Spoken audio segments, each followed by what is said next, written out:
Bom, então vamos lá para a nossa Lei de Execuções Penais, parte 2. Na aula passada nós estávamos falando sobre princípios, né? Então vamos continuar falando do princípio da personalização da pena.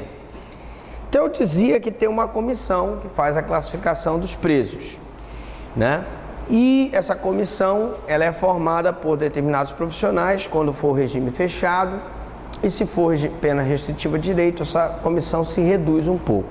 Em relação ao regime semiaberto, a providência da elaboração do exame criminológico é facultativo, né? Considera-se que o artigo 8º da LEP prevalece sobre o caput do artigo 35 do Código Penal. A lei especial prevalece sobre a norma geral, que dispõe ser o exame criminológico obrigatório. Nós já vimos que o exame criminológico não é obrigatório, né? Mas que felizmente eu tenho vários juízes que têm exigido esse exame criminológico, né? Então, também aqueles que iniciaram o cumprimento da pena no regime semiaberto, não é obrigatório o exame criminológico. Muito embora nós já saibamos que esse exame criminológico pode ser feito também para aqueles que estão em regime fechado, semiaberto e aberto. Outras incumbências da comissão. Vamos lá. O acompanhamento da execução das penas privativas de liberdade e restritivas de direito. É a comissão que vai acompanhar o cumprimento dessa pena. E é ela que tem condições de saber se na execução dessa pena o condenado está cumprindo, está com bom comportamento na execução da pena. Essa comissão. Podendo propor ou avaliar progressões ou regressões de regime. Progride aquele que tem bom comportamento e regride aquele que tem mau comportamento. Me parece bem óbvio isso, né? Poderá propor ainda a conversão da pena privativa de liberdade, né? Então eu posso converter a pena privativa de liberdade em restritiva de direito e multa, né? E emitir parecer para a concessão do livramento condicional. Então preste atenção, gente. O que é progressão de regime? Ele está no regime fechado, vai para o regime semiaberto. Ele está no regime semiaberto e ele vai para o regime aberto. Basicamente, para haver a progressão de regime, há necessidade do cumprimento desses requisitos. Vamos colocar um pouquinho aqui, progressão de regime, né? Para a gente poder entender a progressão de regime. Alright? Bom, então a progressão de regime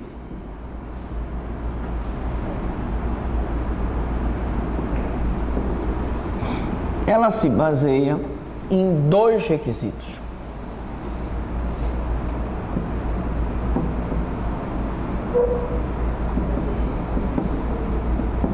Eu tenho o requisito subjetivo,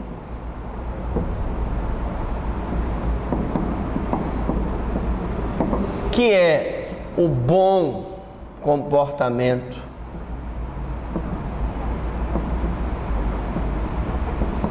do apenado, e tenho o requisito objetivo,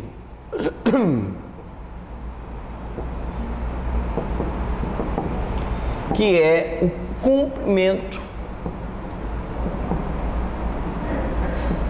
da pena.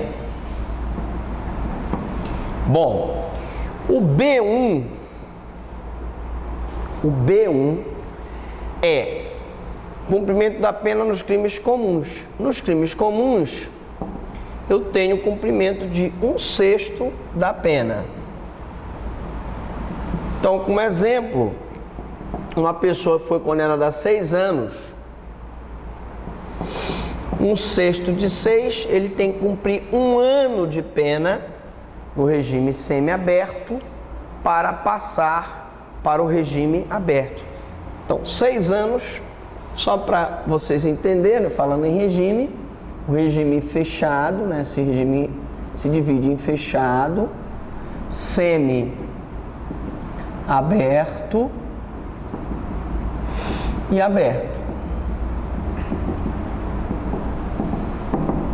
O regime fechado são aqueles em que a pena é igual ou superior a 8 anos. Regime semiaberto, a pena é superior a 4 e inferior a 8, tá? E o regime aberto é aquele em que a pena é inferior ou igual a 4, né?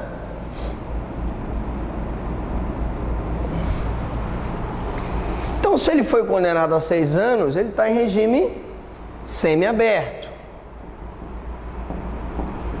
E aí ele cumpre 1/6 da pena, ele vai para o regime aberto, progressão de regime. Mas nos crimes hediondos ou assemelhados, esse requisito aqui é diferente. Nos crimes hediondos ou assemelhados, ele se subdivide em B.2.1. Se ele for primário, ele tem que cumprir 2/5 da pena para ele progredir de regime. Então imagine, por exemplo, que eu tenha um cidadão condenado a 10 anos de prisão.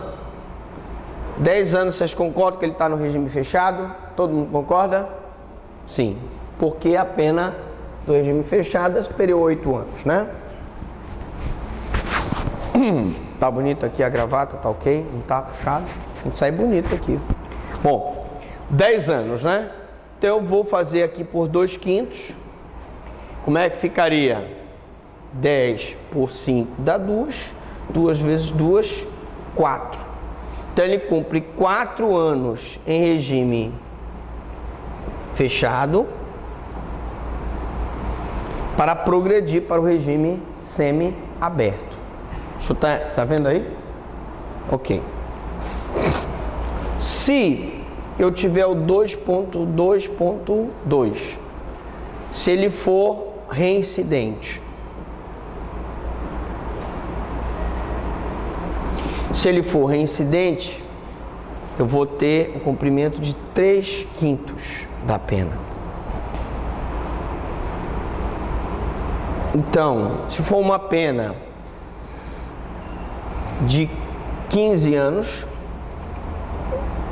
e eu for tirar aqui o 3/5, está em regime fechado, 15 anos, eu faço aqui 15, né? Vai dar 3 vezes 3, 9. Ele vai cumprir 9 anos em regime fechado, né? Para, após os 9 anos, passar para o regime semiaberto. Deu para entender isso? Repetindo. Crimes comuns, 1/6 da pena. Crimes hediondos se divide em primário, se ele for primário, tiver bons antecedentes, 2/5 da pena. E reincidente, 3/5 da pena. Deu para entender? E essa comissão que irá dizer se ele tem esse bom comportamento, que é o requisito subjetivo, para que ele, cumprido o requisito objetivo, ele puder progredir de regime. Então a CTC poderá entrevistar pessoas, requisitar dados ou informações a entidades públicas ou privadas, ou realizar outras diligências e exames necessários, né? Bom, aí terminamos então o princípio da pessoalidade da pena. Vamos falar agora do princípio da publicidade. Bom, é regra no processo de conhecimento e é também regra no processo de execução que os atos processuais sejam públicos, né? Então, princípio da publicidade, todos os atos de execução são públicos, salvo aqueles que devam ser mantidos em sigilo para salvaguardar a intimidade do condenado ou para garantia do interesse social. E aí eu dei um exemplo de vários processos que não há publicidade. Na parte civil eu tenho separação judicial, divórcio, investigação de paternidade. Aí eu tenho na área da infância os processos de atos infracionais em que você não deve dar publicidade. Eu tenho na área criminal crimes contra criança e adolescente, são exemplos de processo em que não há publicidade. Outros exemplos de processo que não há publicidade, as medidas cautelares, né? A lei de crime organizado, ela garante a proteção do sigilo do processo quando se tratar de um pedido de agente infiltrado, de quebra do sigilo bancário, né? Um pedido de prisão preventiva de policiais corruptos, são exemplos em que não há publicidade. E, inclusive, se for dada a publicidade, a pessoa que der a publicidade pode responder por crime, que dá publicidade, é um ato processual. Não deve ser público, porque ele salvaguarda o interesse social, é crime. E a pessoa pode responder por violar o sigilo profissional. Bom, é o que dispõe o artigo 5º da Constituição. Vamos lá. A lei só poderá restringir a publicidade dos atos processuais quando a defesa da intimidade ou o interesse social o exigirem. Então eu estou com uma quebra do sigilo bancário, eu estou com uma investigação aí de um policial ou de um grupo de policiais que está extorquindo o comerciante. Então, para poder prender esses policiais, eu não posso dar essa publicidade. Muito bem. Princípio da ampla defesa. Também já foi falado, mas não custa nada a gente repetir. Princípio da ampla defesa consiste na autodefesa. A autodefesa, o acusado, ele exerce essa autodefesa por ocasião do seu interrogatório. Professor, quer dizer que ele exerce a autodefesa? A autodefesa consiste na possibilidade do acusado, por ocasião do seu interrogatório, colocar a sua versão dos fatos. E no tribunal do júri, se ele coloca a versão dos fatos dele, a tese dele tem que ser colocada como tese da defesa, ser colocada lá no quesito. Que significa a necessidade de ouvir o condenado e o advogado que lhe assiste nas decisões que importarem modificação do título penal executivo. Então você, na ampla defesa, tem também que intimar ele para que ele possa provar, através dos meios de prova em direito admitidos, se ele realmente tem bom comportamento, se ele realmente cumpriu um sexto da pena, se ele praticou um crime hediondo ou assemelhado e cumpriu 2/5. Professor, o que é crime hediondo e assemelhado? Vamos lá. Crimes hediondos são aqueles previstos no artigo 1º da Lei 8.072/90. São exemplos, né, de crimes hediondos, primeiro. Homicídio qualificado, latrocínio, estupro, extorsão mediante sequestro, extorsão com resultado morte, né? E os crimes assemelhados aos hediondos são o que nós chamamos dos 3 T's, né? Os crimes assemelhados são os 3 T's: terrorismo, tráfico e tortura. São os 3 T's, que não são propriamente crimes hediondos, mas são assemelhados aos crimes hediondos porque são impostas a eles todas as agruras, né? Todas os rigores da lei de crimes hediondos. Então, a autodefesa, por ocasião do interrogatório, princípio da ampla defesa, intimação da parte para se manifestar naquela situação que modifica o título penal. O título penal aqui, título da execução penal, vai se modificar, porque ele está no regime fechado, vai para o regime semiaberto. ou está no regime semiaberto e vai para o regime aberto, e portanto ele tem que ser intimado e através de provas testemunhais, periciais, ele vai provar que ele tem direito ou não àquele benefício. Princípio da ampla defesa, como lembra Antônio Magalhães Gomes Filho, se no sistema introduzido pela reforma de 84, a adequação da pena à pessoa do sentenciado é feita sobretudo na fase de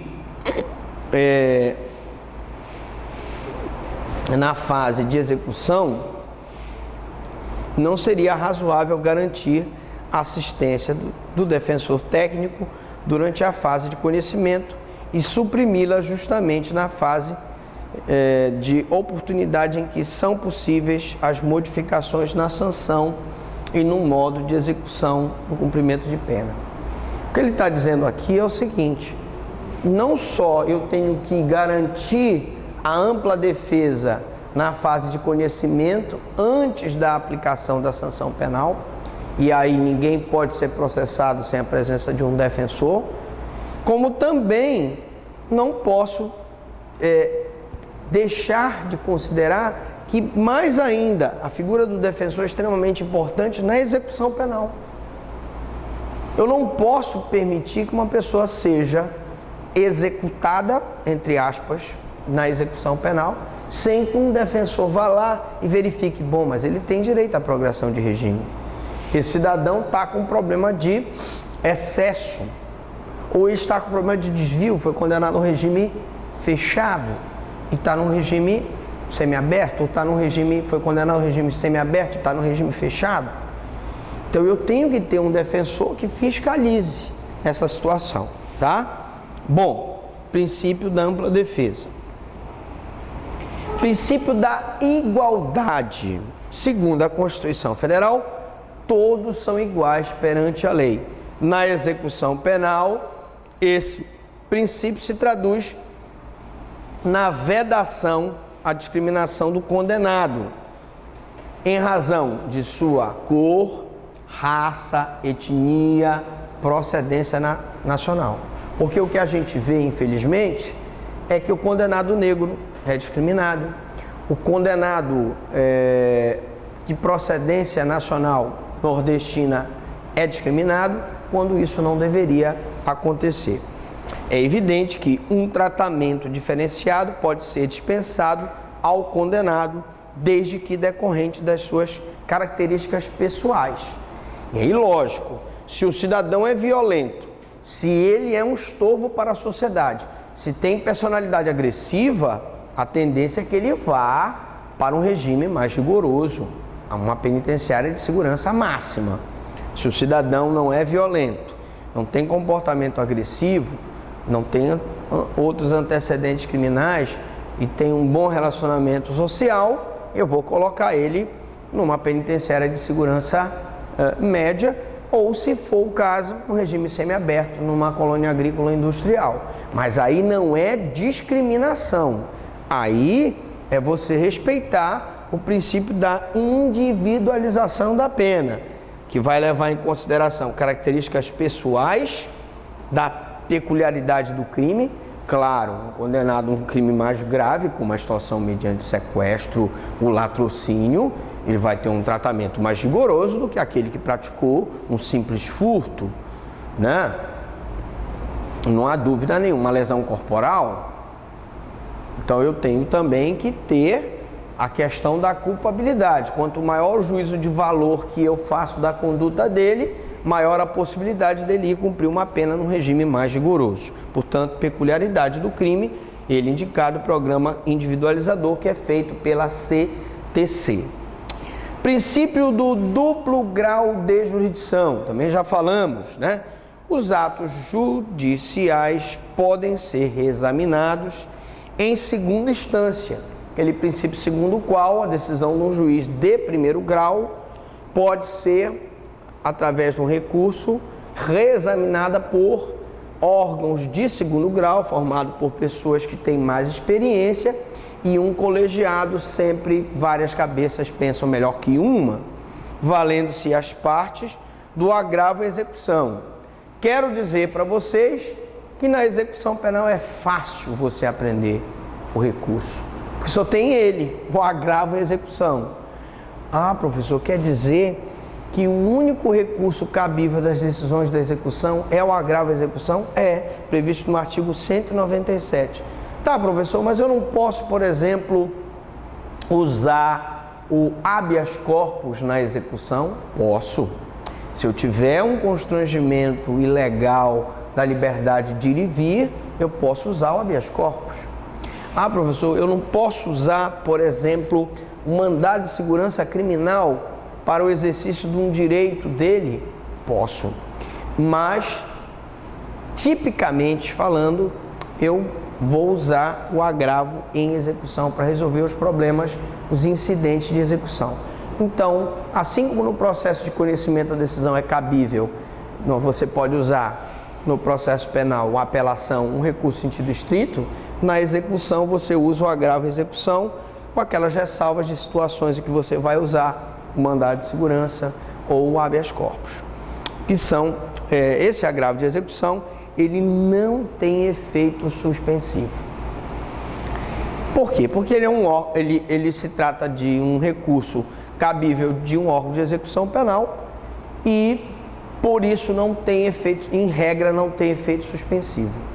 Então, quando o juiz mantém a pessoa presa, mesmo que tu agrave de execução, isso não vai significar que a pessoa vai ser colocada em liberdade. Ele fica preso até que o agravo de execução seja julgado, porque ele não tem efeito suspensivo, salvo quando interposto contra a decisão que desinterna ou libera pessoas em tratamento ambulatorial. E eu cito aqui um exemplo muito interessante do bandido da luz vermelha. Que o bandido da luz vermelha, para quem não sabe, eu sempre conto essa história, ele cumpriu os 30 anos de medida de segurança de internação.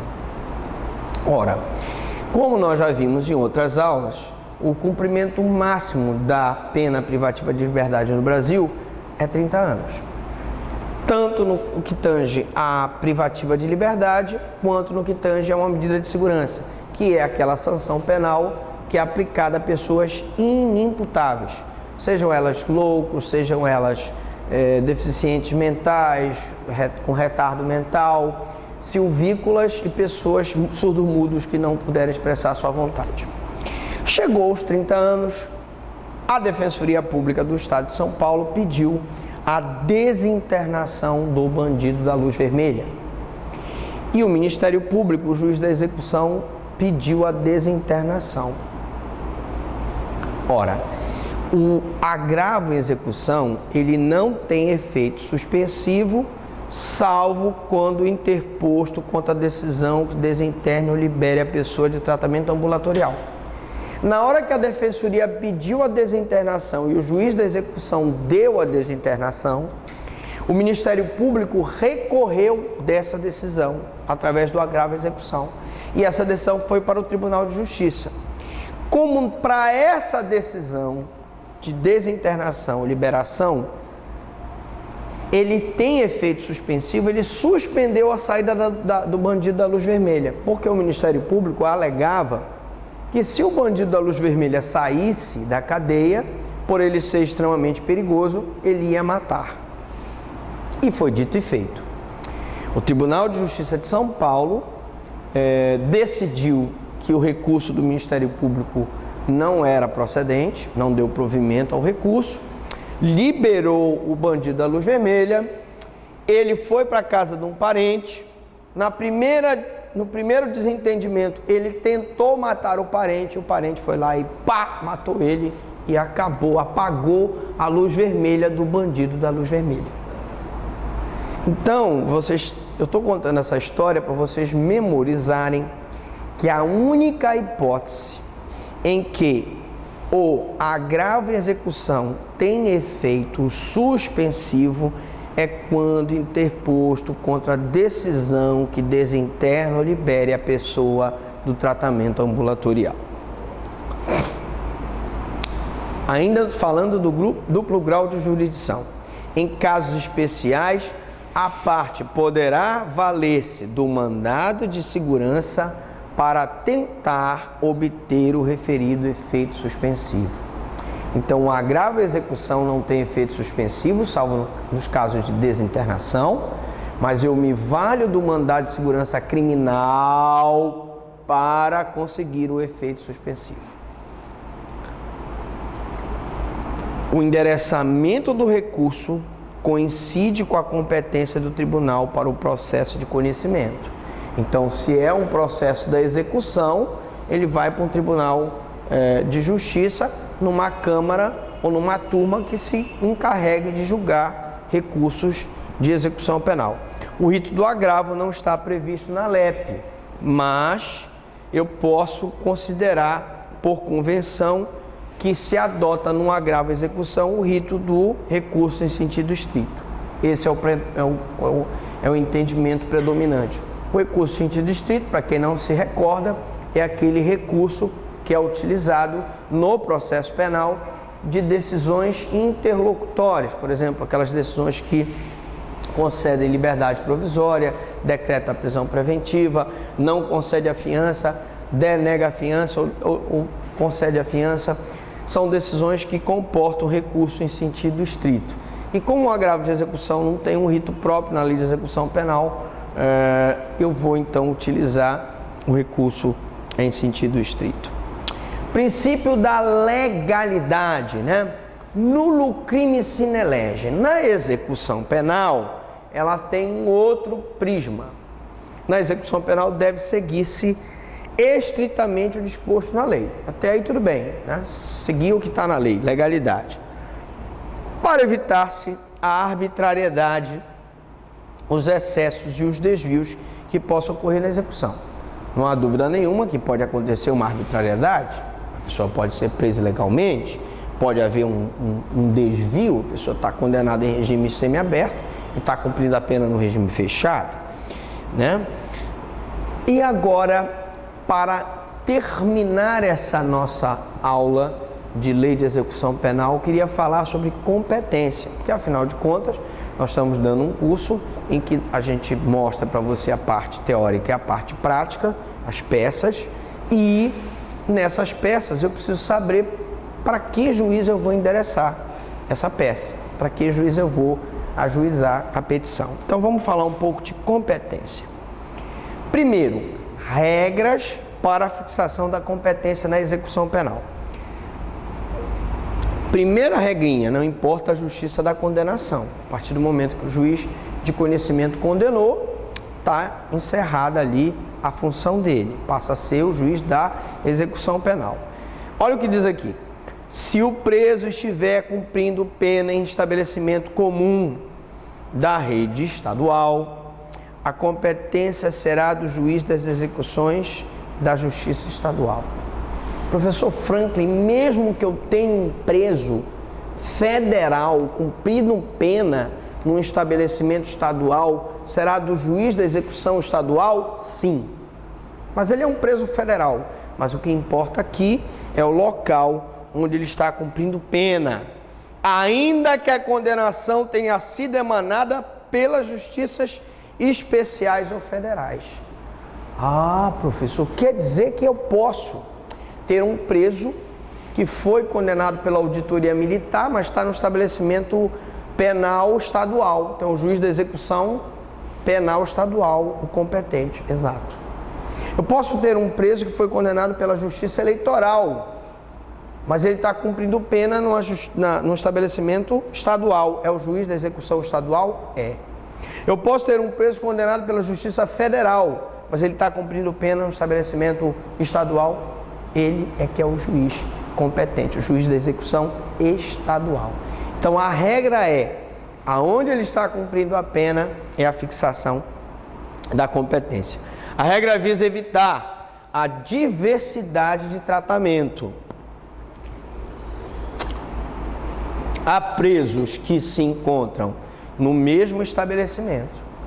Então, imagine, por exemplo, se o juiz federal desse um tratamento para o preso que está lá no estabelecimento prisional estadual, o juiz da auditoria militar dá um outro tratamento, o juiz do Tribunal Regional Eleitoral dá um outro tratamento, e aí você teria tratamentos diversos. Portanto, se ele está no estabelecimento estadual, a competência é do juiz estadual. Primeira regrinha fundamental. Regras para a fixação da competência. Súmula 192 do STJ. Importante, num curso de direito, que você se mantenha atualizado lendo súmulas, se mantenha atualizado lendo enunciados, além das jurisprudências e além das doutrinas. Olha o que diz essa súmula aqui.